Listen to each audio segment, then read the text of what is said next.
So to round off this week, let's take another look at the various modifiers that we find in Java.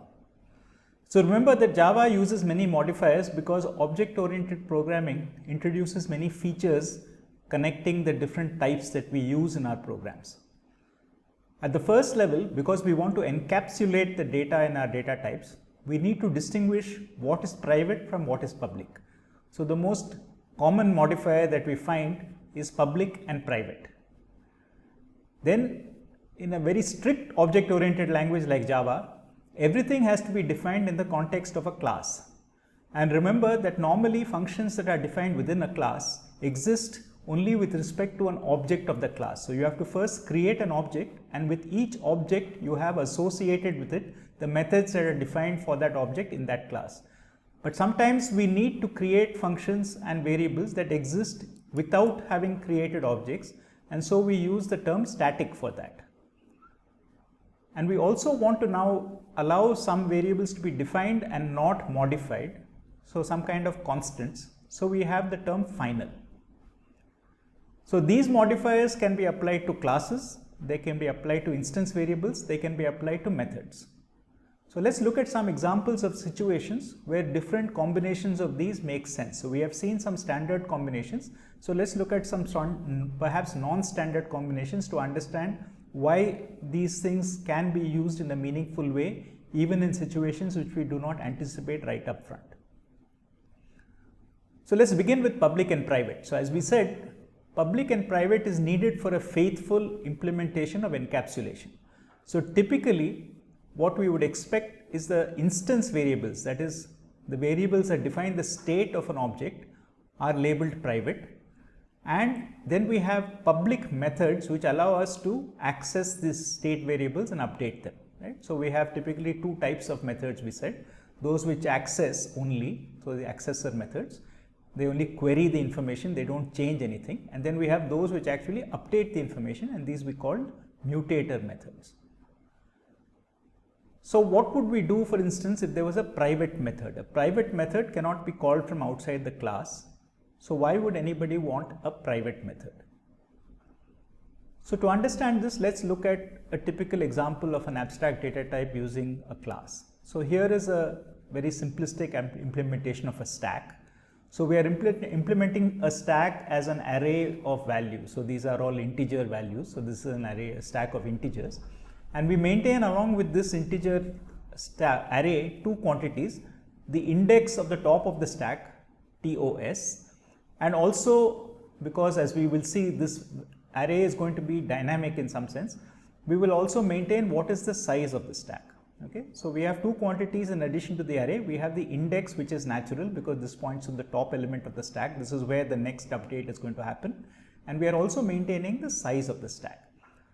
So then we would have, we are not showing here, some constructors which will set up a stack and so on. And then the three fundamental operations associated with the stack. So we have these two mutator methods, push and pop. So push will take an integer and put it at the top of the stack, right? It will increment the stack size by 1 and it will put it at the top of the stack.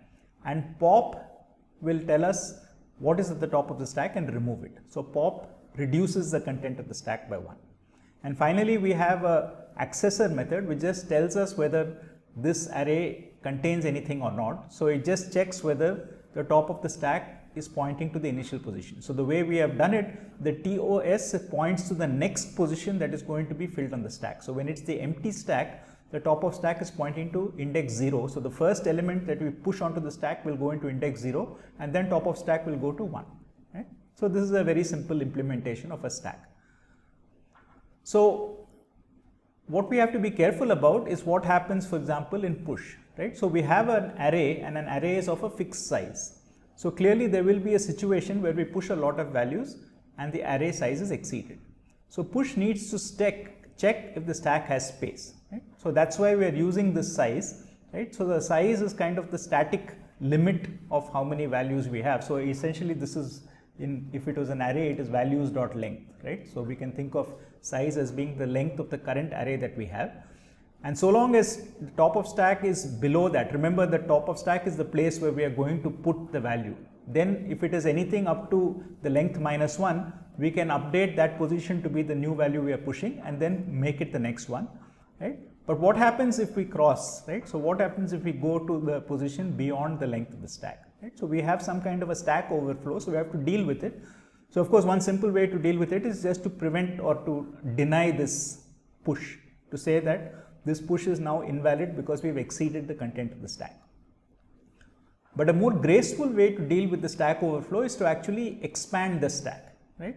So if we want to expand the stack, then at this point, right, we will first realize that the stack is full, and then we would call a function which will expand the size or give us a larger array to deal with the stack. So a natural way to do that is to have a private function called extend stack, right, which will, for typical strategy in such situations, is to double the size of the array. So supposing we initially had 100 elements in the array and we try to insert a 101st element onto the stack, then extend stack will typically allocate a 200 size array and copy the contents of the first 100 positions and make that the new stack, right? So this, whatever it does, we don't care exactly what it does, but the point is that we have to allocate separately new space, make sure that the old stack is sitting in the new space, and also this variable size, which is determining whether or not the stack is full, will be updated to be the size of the new space. And just like we had this empty stack function which told us whether the stack is empty or not, now we have a stack full function which checks whether the top of stack has reached the limit. So now what we do in our push is we first check if we have reached the limit. If we have reached the limit, the first thing we do is extend the stack. Now once we extend the stack, we know that the stack has been faithfully extended in the sense that everything has moved as it is and the top of stack is still where it was. So we have just moved to a larger array. So then we can go ahead and just make the current value, put the current value at the current position and increment the top of stack. So the point is that these functions are called from inside the class, right? So these are private functions. There is no reason for an outside object to know the implementation of the stack and to know that it has been extended. So it will happen implicitly, and it is needed inside the stack to maintain this graceful handling of the overflow, but it should not be public. So this is a very natural case where you have private methods, and we will see more examples as we go along, but it's not useless. The point is, it's not useless to have private functions. They can be usefully put to use inside the other methods which are public in the stack. So a small update also about these accessor and mutator methods. So remember that these are methods which are public, which we use to query and update the private instance variables. So here is a typical case. So we have a date class which has 3 quantities, day, month and year. So we have these accessor variables which get the current values of the day, month and year, and we have these mutator values which allow us to set the day, month and the year. So one difficulty with this particular implementation is that we independently set the day, month and the year, but we know from our knowledge of the calendar that this is not completely safe, right? Because I could now set something to be not just an illegal date like the 32nd of a month, but there are different months have different number of days. So if I have a month with 30 days like June, then I should not try to set the date to 31, which is legal in other contexts, but not in this context, right? So there is a kind of interdependence between these 3 values, which the update should respect. And this respecting this update is difficult if we are doing these updates one at a time, right?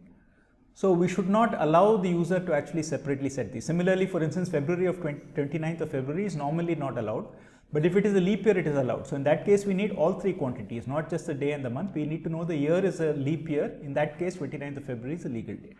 So it would be better to replace this by a single function which allows us to set the date as a whole, where the user has to provide all 3 values, right? And if the user provides all 3 values, then we can validate this combination before we update it.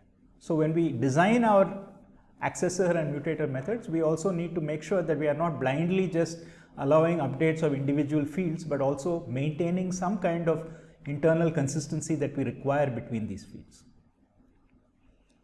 So let's move to this other keyword, static. So as we said, we use static for components that need to exist before we create any objects. So a typical example of this is this initial function that we want to call main. So obviously before the Java program starts executing, there is no object, right? So we can't expect main to live in the context of an object. So main must be a static method. But we also said that we have a very large number of library functions. So we have all the math functions, then we have functions like sorting arrays and so on. And we don't want to have to create an array object in order to access these, or create a math object to access these. So library functions are also typically static functions. The other reason we use this is for instance variables. So for example, the math library defines a constant pi, which is equal to the mathematical value of pi, which we can use. Similarly, if we want to know the current largest integer that we can use, there is something called max value in this class integer, which tells us these. So these are now numbers. So these are instance variables, but these are numbers which exist without us having to create a class. So of course, one important feature of all these is these are public, right? We can call these functions, we can access these values and so on. So the next question is, why should or could one use something which is static but private, right? So something that is static means it exists without the class having to create an object. At the same time, it's private, so it can only be used within that class. So where would one use such a thing, right? So here is a typical example. So supposing when we are processing orders, every time we create a new order, we have to assign to it a unique order ID. Now, this is not specific to orders. You could be doing enrollment, for example. So students may be applying for something. So each person has to get a new enrollment number, right? So in many contexts where you have to assign unique identifiers to new objects, you have to keep track of the identifiers which have been used so far. So here is a simple way to do it. You create a static integer which stores the last order ID which has been used so far.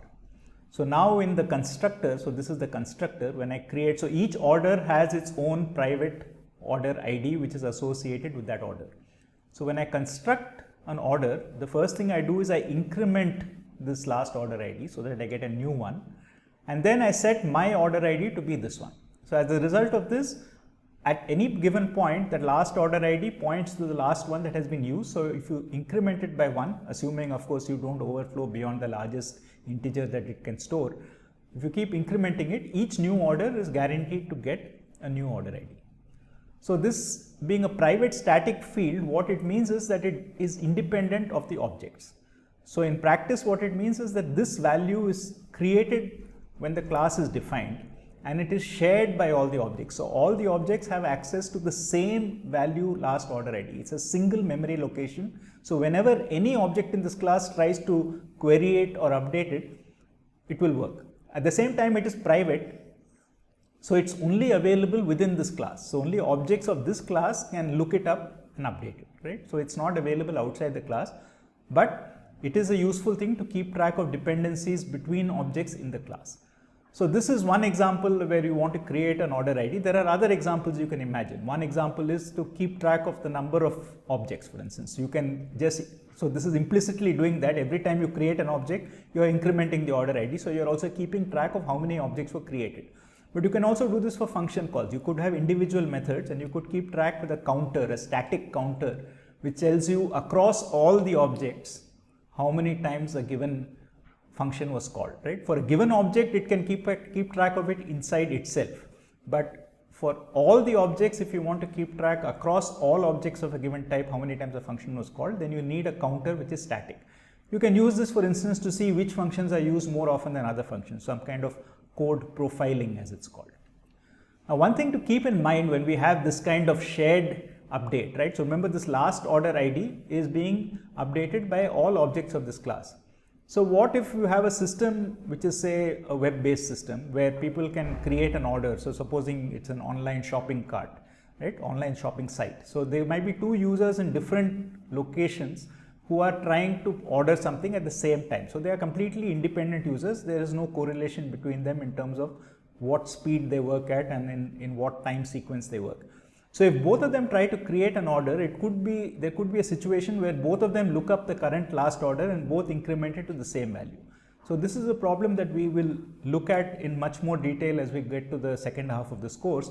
But one has to be very careful when we have shared updates like this. We have to be very careful about what happens when these updates are potentially concurrent, when two or more different objects can have access to this value and update it, there should not be any inconsistencies. It is like if two people are trying to book the last seat in a plane or the last berth on a train, when they log in, they may both see that the seat is available, but at the end of it, it should not be alerted to both of them because there will be a conflict otherwise.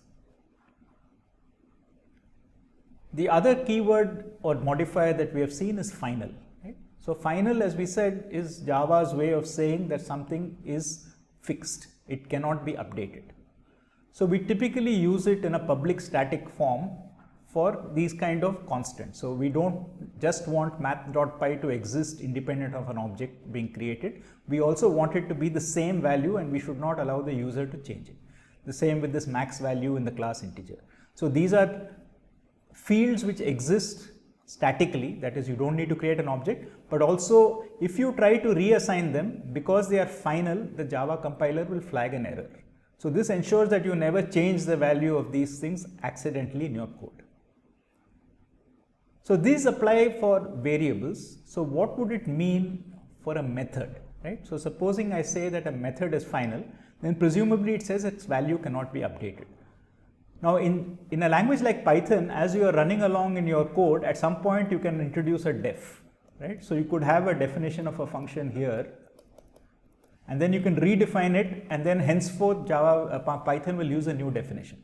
So in a language like Python, it is possible to redefine a function as you go along. But in a compiled language like Java, the definition of a function is fixed when you compile the code. You cannot redefine the same function later on. However, there is another way in which we redefine, which is overriding, right? So if I have a class A and a class B below it, so if I have defined an F here, and if I define another F with the same signature, right, the same input and output parameters, then B is allowed to change A as a subtype of A.